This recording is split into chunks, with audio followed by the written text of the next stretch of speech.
કોઈના કોઈ રૂપમાં આવી અને ઈશ્વર આપણા બધાયના અધૂરા કાર્ય પૂરા કરતો જાય છે.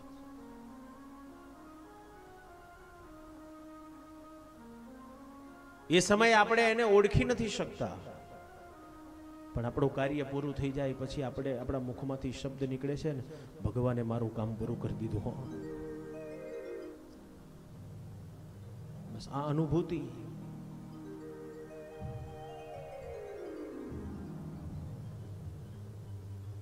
શ્રી ગોવર્ધનનાથ કી જય.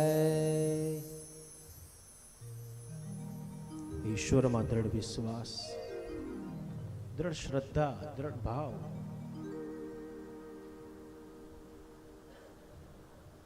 પર્ટિક્યુલર કોઈ એક ઈશ્વરનું નામ નથી આપ્યું કે તમે રામની સેવા કરો, કે તમે કૃષ્ણની સેવા કરો, કે તમે શિવજીની સેવા કરો, કે માતાજીની સેવા કરો. એવું કોઈ પર્ટિક્યુલર એક ભગવાન નથી. પણ જે ઠાકોરજીની, જે ભગવાનની તમે રોજ આરાધના કરો છો, જે ભગવાનને તમે રોજ સેવા કરો છો, જે ભગવાનનો રોજ તમે પાઠ કરો છો, રોજ માળા કરો છો, રોજ સત્સંગ કરો છો, ભોગ ધરાવો છો, જે ભગવાનની સાથે તમે રોજ વાતો કરો છો, એ ભગવાનમાં દ્રઢ વિશ્વાસ, દ્રઢ શ્રદ્ધા, દ્રઢ ભરોસો રાખો. સુરદાસજી તેથી અંતિમ પદમાં કહે છે, દ્રઢઈન ચરણ કેરો ભરોસો, સાધન और नहीं आ कली में जासु होत निवेरो, દ્રઢઈન ચરણ કેરો ભરોસો. सूर कहा कहे द्विविध आंधड़ो,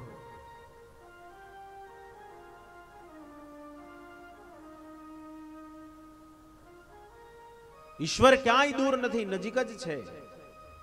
સુરદાસજી કહે છે, ઉભો ઉભો ગાવ તો બેઠો બેઠો સાંભળે, અને બેઠો બેઠો ગાવ તો ઉભો ઉભો સાંભળે. ઈશ્વર ક્યાંય દૂર નથી, આપણી બહુ જ નજીક ભગવાન બેઠો છે, પણ આપણને દેખાતો નથી. વેદાંત કહે છે, આપણા અને ઈશ્વરની વચ્ચે અંતર કેટલું? બોલો, આપણને તો કેટલો બધો દૂર ભગવાન લાગે છે. ભગવાન તો વૈકુંઠમાં જવો. વૈકુંઠ કોને જોયું, કેવું છે?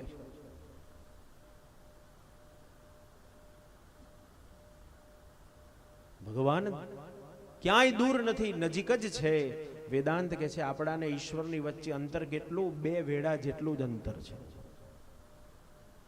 ક્યાંય ઈશ્વર દૂર નથી, બહુ જ નજીક છે, પણ આપણને દેખાતો નથી, એનો અનુભવ થતો નથી. કારણ આપણા અને ઈશ્વરની વચ્ચે માયાનો પડદો લાગેલો છે. અને જો માયાનો પડદો ખસી જાય તો, તેથી શ્રી મહાપ્રભુજી કહે છે ને, માયાને જેટલા પ્રેમથી પકડી છે ને, એક દિવસે માયાને એક છોડી દો, એટલા જ પ્રેમથી છોડી દો, તો માયાપતિના દર્શન થાય, નહીં તો ના થાય.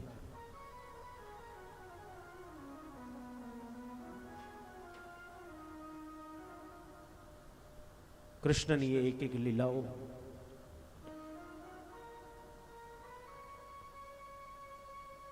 સમાજને, આપણને બધાને જે ક્રાંતિકારી વિચારો આપે છે. પહેલા દિવસે પણ મેં આ કહ્યું હતું કે સમાજ સુધારણા, સમાજને સંગઠિત કરવા, સમાજને સુખી કરવા, સમાજને બળવાન બનાવવા અને સમાજને સાચો માર્ગ બતાવવા કૃષ્ણએ કાર્ય કર્યા છે 3 વર્ષની ઉંમરથી. અને આપણને બધાને આ ભગવાન કામ સોંપીને ગયા છે, તમે પણ આ કાર્યને આગળ વધારો. તો એ ગુણ આપણા જીવનમાં, કૃષ્ણના જીવનમાંથી આ ગુણ આપણે બધાએ લેવાની જરૂર છે.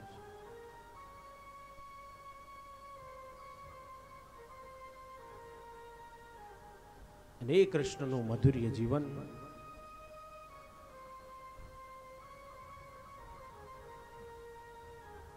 એક એક જેના વિચાર, એક એક જેનું કાર્ય,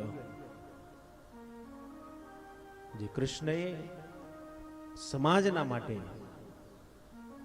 પોતાના માટે નહીં પણ સમાજના માટે કૃષ્ણએ જે જીવન વ્યતીત કર્યું, સમાજને સુખી કરતા, સમાજને સાચો માર્ગ બતાવતા બતાવતા કૃષ્ણ આપણને બધાને આજે શીખવાડે છે.